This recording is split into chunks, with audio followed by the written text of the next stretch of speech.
Esra pasal 5. Pembangunan dimulai lagi dengan izin Raja Darius. Tetapi Nabi Hagai dan Zakaria bin Ido, kedua nabi itu, bernubuat terhadap orang-orang Yahudi yang tinggal di Yehuda dan di Yerusalem dalam nama Allah Israel yang menyertai mereka. Pada waktu itu mulailah Zerubabel bin Sealtiel dan Yesua bin Yosadak membangun rumah Allah yang ada di Yerusalem. Mereka didampingi dan dibantu oleh nabi-nabi Allah. Tetapi pada waktu itu juga, datanglah kepada mereka Tatnai, bupati daerah sebelah barat sungai Efrat, bersama-sama dengan Setar-Bosnai dan rekan-rekan mereka. Dan beginilah katanya kepada mereka, "Siapakah yang memberi perintah kepadamu untuk membangun rumah ini dan menyelesaikan tembok ini?" Lalu katanya pula kepada mereka, "Siapakah nama-nama orang yang mendirikan bangunan ini?" Tetapi mata Allah mengamat-ngamati para tua-tua orang Yahudi, sehingga mereka tidak dipaksa berhenti oleh orang-orang itu, sampai ada berita diterima oleh Darius, dan kemudian dikirim kembali surat jawaban mengenai hal itu.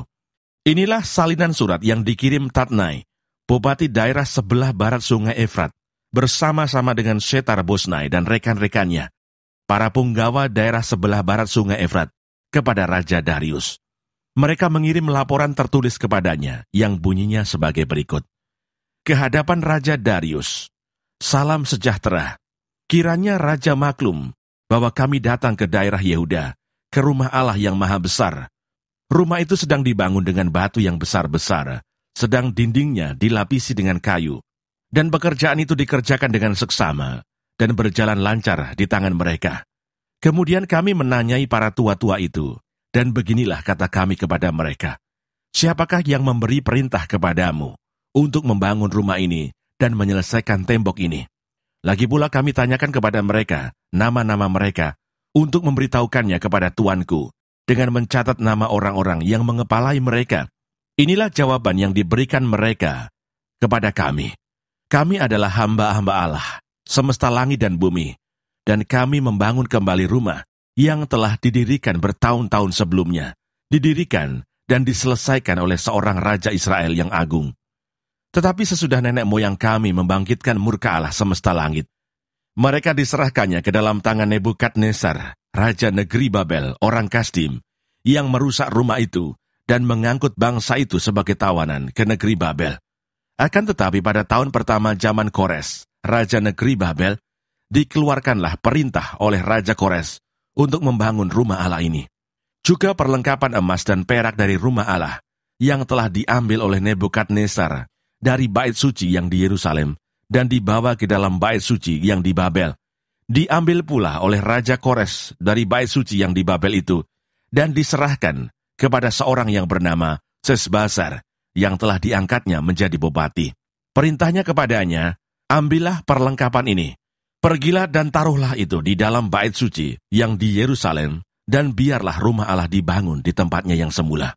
Kemudian datanglah Sesbazar meletakkan dasar rumah Allah yang ada di Yerusalem, dan sejak waktu itu sampai sekarang, dikerjakanlah pembangunannya, hanya belum selesai. Oleh sebab itu, jikalau dianggap baik oleh raja, maka hendaklah diadakan penyelidikan di dalam gedung perbendaharaan raja, di sana, di Babel. Apakah pernah dikeluarkan perintah oleh Raja Kores untuk membangun kembali rumah Allah yang di Yerusalem itu? Kemudian keputusan raja tentang hal itu kiranya dikirimkan kepada kami. Esra pasal 6. Sesudah itu atas perintah Raja Darius, diadakanlah penyelidikan di perbendaharaan di Babel, di tempat naskah-naskah disimpan. Kemudian di Ahmeta, benteng yang di provinsi Media, didapati sebuah gulungan yang isinya sebagai berikut. Piagam, pada tahun pertama zaman Raja Kores, dikeluarkanlah perintah oleh Raja Kores mengenai rumah Allah di Yerusalem. Rumah itu haruslah dibangun kembali sebagai tempat orang mempersembahkan korban sembelihan dan korban api-apian. Haruslah tingginya 60 hasta dan lebarnya 60 hasta, dan haruslah dipasang 3 lapis batu besar-besar dan 1 lapis kayu. Biayanya harus dibayar dari perbendaharaan kerajaan, dan juga perlengkapan emas dan perak rumah Allah yang diambil oleh Nebukadnezar dari bait suci yang di Yerusalem dan dibawa ke Babel. Itu haruslah dikembalikan, supaya kembali pula ke dalam bait suci yang di Yerusalem, ke tempatnya yang semula. dan engkau haruslah menaruhnya di dalam rumah Allah. Oleh sebab itu, hai Tatnai, bupati daerah seberang sungai Efrat, dan Setar-Bosnai serta rekan-rekanmu, para punggawa daerah seberang sungai Efrat, hendaklah kamu menjauhkan diri dari sana. Biarkanlah pekerjaan membangun rumah Allah itu. Bupati dan para tua-tua orang Yahudi boleh membangun rumah Allah itu di tempatnya yang semula. Lagi pula telah dikeluarkan perintah olehku tentang apa yang harus kamu perbuat terhadap para tua-tua orang Yahudi mengenai pembangunan rumah Allah itu, yakni daripada penghasilan kerajaan, daripada upeti daerah seberang sungai Efrat, haruslah dengan seksama dan dengan tidak bertangguh diberi biaya kepada orang-orang itu. Dan apa yang diperlukan, yakni lembu jantan muda, domba jantan, anak domba untuk korban bakaran bagi Allah semesta langit, juga gandum, garam, anggur dan minyak, menurut petunjuk para imam yang di Yerusalem. Semuanya itu harus diberikan kepada mereka hari demi hari tanpa kelalaian, supaya mereka selalu mempersembahkan korban yang menyenangkan kepada Allah semesta langit dan mendoakan raja serta anak-anaknya. Selanjutnya, telah dikeluarkan perintah olehku, supaya setiap orang yang melanggar keputusan ini akan dicabut sebatang tiang dari rumahnya, untuk menyulakannya pada ujung tiang itu, dan supaya rumahnya dijadikan reruntuhan oleh karena hal itu. Maka Allah yang sudah membuat namanya diam di sana, biarlah ia merobohkan setiap raja dan setiap bangsa yang mengacungkan tangan untuk melanggar keputusan ini, dan membinasakan rumah Allah yang di Yerusalem itu. Aku Darius yang mengeluarkan perintah ini, hendaklah itu dilakukan dengan seksama. Pekerjaan selesai, pentahbisan rumah Allah dan hari raya Paskah yang pertama. Kemudian Tatnai, bupati daerah sebelah barat sungai Efrat, Setar-Bosnai, dan rekan-rekan mereka berbuat dengan seksama menurut apa yang diperintahkan Raja Darius. Para tua-tua orang Yahudi melanjutkan pembangunan itu dengan lancar, digerakkan oleh nubuat Nabi Hagai dan Nabi Zakaria bin Ido. Mereka menyelesaikan pembangunan menurut perintah Allah Israel dan menurut perintah Kores, Darius, dan Artasasta, raja-raja negeri Persia. Maka selesailah rumah itu pada hari yang ketiga bulan Adar, yakni pada tahun yang ke-6 zaman pemerintahan Raja Darius. Maka orang Israel, para imam, orang-orang Lewi, dan orang-orang lain yang pulang dari pembuangan, merayakan pentahbisan rumah Allah ini dengan sukaria.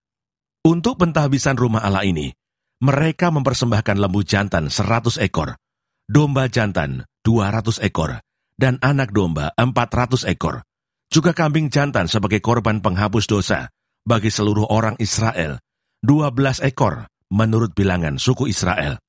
Mereka juga menempatkan para imam, para golongan-golongannya, dan orang-orang Lewi pada rombongan-rombongannya untuk melakukan ibadah kepada Allah yang diam di Yerusalem, sesuai dengan yang ada tertulis dalam kitab Musa.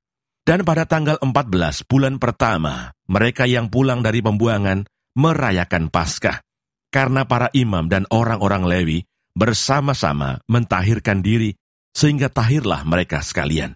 Demikianlah mereka menyembelih anak domba Paskah bagi semua orang yang pulang dari pembuangan, dan bagi saudara-saudara mereka, yakni para imam, dan bagi dirinya sendiri. Orang-orang Israel yang pulang dari pembuangan memakannya, dan demikian juga setiap orang yang memisahkan diri dari kenajisan bangsa-bangsa negeri itu, lalu menggabungkan diri kepada mereka untuk berbakti kepada Tuhan Allah Israel. Lagi pula mereka merayakan hari raya roti tidak beragi dengan sukacita, 7 hari lamanya, karena Tuhan telah membuat mereka bersukacita. Ia telah memalingkan hati raja negeri Asyur kepada mereka, sehingga raja membantu mereka dalam pekerjaan membangun rumah Allah, yakni Allah Israel. Esra pasal 7. Esra diberi kuasa oleh raja untuk mengatur kebaktian dalam rumah Allah.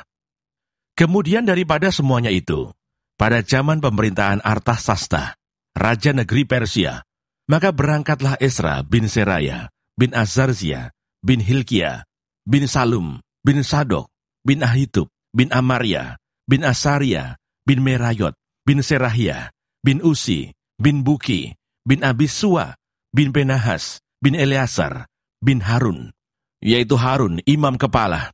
Esra ini berangkat pulang dari Babel. Ia adalah seorang ahli kitab, mahir dalam Taurat Musa yang diberikan Tuhan Allah Israel. Dan raja memberi dia segala yang diingininya, oleh karena tangan Tuhan Allahnya melindungi dia.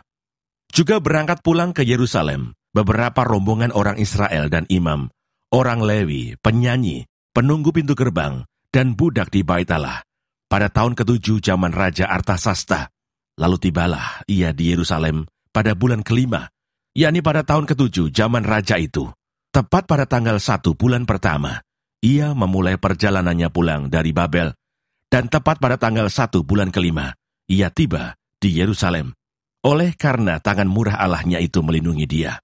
Sebab Ezra telah bertekad untuk meneliti Taurat Tuhan dan melakukannya, serta mengajar ketetapan dan peraturan di antara orang Israel. Inilah salinan surat yang diberikan Raja Artasasta kepada Ezra, imam dan ahli kitab itu, yang ahli dalam perkataan segala perintah dan ketetapan Tuhan bagi orang Israel. Artasasta, raja segala raja, kepada Ezra, imam dan ahli Taurat Allah, semesta langit, dan selanjutnya. Maka sekarang olehku telah dikeluarkan perintah bahwa setiap orang di dalam kerajaanku yang termasuk orang Israel awam, atau para imamnya, atau orang-orang Lewi, dan yang rela pergi ke Yerusalem, boleh turut pergi dengan engkau. Oleh karena engkau disuruh raja, serta ke-7 orang penasihatnya, untuk mengadakan penyelidikan mengenai Yehuda dan Yerusalem, dengan berpedoman kepada hukum Allahmu, yang menjadi peganganmu. Dan untuk membawa perak dan emas, yang diberikan raja, serta para penasihatnya sebagai persembahan sukarela kepada Allah Israel, yang tempat kediamannya di Yerusalem. Beserta segala perak dan emas yang akan kau peroleh di seluruh provinsi Babel, dengan persembahan sukarela yang akan dipersembahkan oleh rakyat dan para imam bagi rumah Allah mereka yang ada di Yerusalem. Maka oleh karena itu, haruslah engkau dengan seksama memakai uang itu untuk membeli lembu-lembu jantan, domba-domba jantan, anak-anak domba dengan korban sajiannya dan korban curahannya.